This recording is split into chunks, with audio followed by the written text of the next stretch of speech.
every single Stealership I went to in the last week pretty much gave me the same deal, a crappy deal. Now, the only reason I wanted to sell my F-150 was to pay off some credit card debt. And I was honest and told them that. And what do?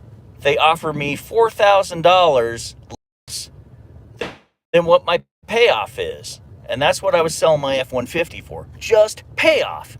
And I owed like $44,600, which is a steal for my truck with the low miles it has and the condition it's in. It's like new condition, except it's a 2020.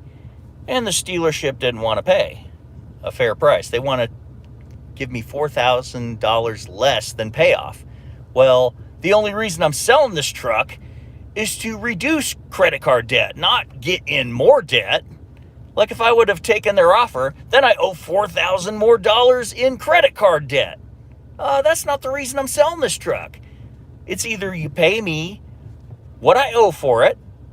I should have just asked more than what I owe for it, and then maybe they would have offered me what I owe for it. These Stealerships, I don't know their tricks sometimes. I mean, you try to be honest with them, and they try to give you the big shaft, the big steal in Stealership. So, wow. For that kind of deal, I'm keeping it. I'm not selling to a Stealership that's not even going to give me the minimum of payoff. Pay off the loan. That's the only reason I'm selling it. Pay off the loan so that money goes towards credit card debt. But no, they want to offer me $4,000 less. So then I'm in $4,000 more credit card debt. I mean, that's a no-brainer. It's called utter stupidity. Or do they think do I look stupid? Rhetorical question. I must look stupid to these fucking people. Unbelievable. You get honest with a Stealership, and what do they tell you? Oh, well, this is the best we can do. We can offer you $35,000. That's what one dealership said. I laughed at their ass, and I walked the hell out. Then I went to the Ford dealership, and the best they would do, well, sorry, sir, we can only come up with, we can only pay you $42,000. I'm like, $42,000? Then that puts me in debt. Gosh, almost another $3,000. No, thank you. That was the best offer I got. Then another Stealership says, well, we'll give you 40, or we'll give you 38.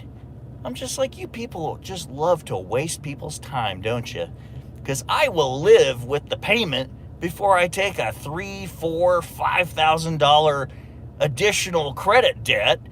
And the whole reason I'm selling this truck is to get out of credit card debt. Because that $800 a month payment could easily go towards lowering my credit card debt. But if they're going to play this game, I'm not even going to waste my time. Because then I'm in more debt. Unbelievable. These Stealerships, they need to check themselves before they totally wreck themselves. Now, where have I heard that before? Yeah, they need to check themselves. Because they are really going to wreck themselves, especially when word gets around that they always get the customer coming and going. They screw you on your trade-in, and then they overcharge you for their vehicle, which is not worth what they're asking, especially if they price it above MSRP. Now, you know you're getting a good deal on a new vehicle if it's a bit less than MSRP, because you'll never get it for dealer cost, which is a whole separate number. Manufacturer suggested retail price, MSRP, is pretty much the cheapest they can sell it for and make a decent profit.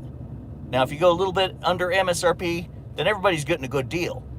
But that doesn't happen very often unless it's the end of the year and they're trying to close out their 2021 models for model year 2022 or 2023, and they still got a couple 2021, 2022s that are stuck on their lot and nobody's buying them. Yeah, they might go a little bit below MSRP, but then they'll screw you on your trade-in too. So Stealerships really need to check themselves. I mean, they really need to fix their issues. Because in this economy, we're getting screwed every which way but Sunday. And it's getting old. And a lot of us are calling them out. I see a dealership trying to rip me off or anyone else, I'm calling them out. I'm tired of this crap.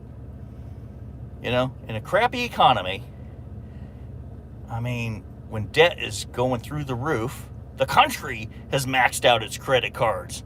And so are a lot of us, because we can't afford things that we need to get by day to day.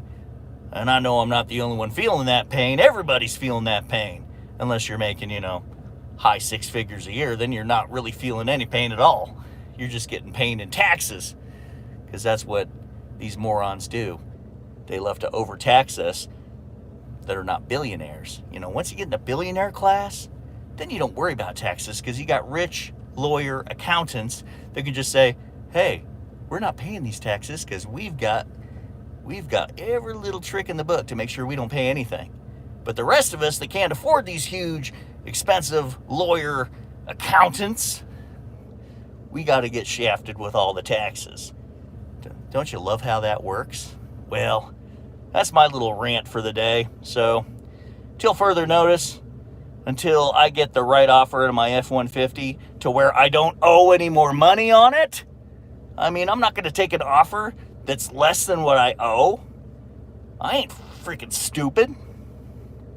Even if they want to say I was born yesterday, or maybe the day before, but it sure as hell wasn't yesterday. So these people can kick rocks, go down the street. I'd rather pay that monthly payment than lose 4 or 5 grand. No thanks. No thanks.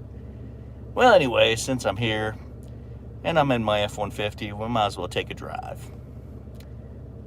Here we go.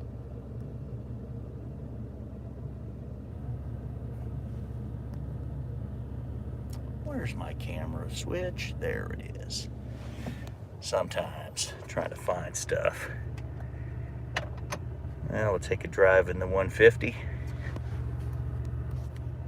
Here we go.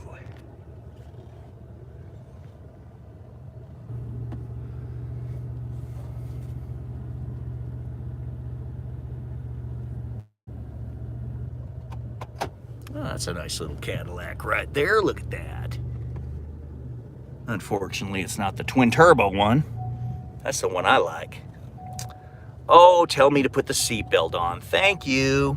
Thank you very much. I'm going to put my stupid seatbelt on. Just a minute. This thing won't quit bitching at me until I put the damn seatbelt on. Turkey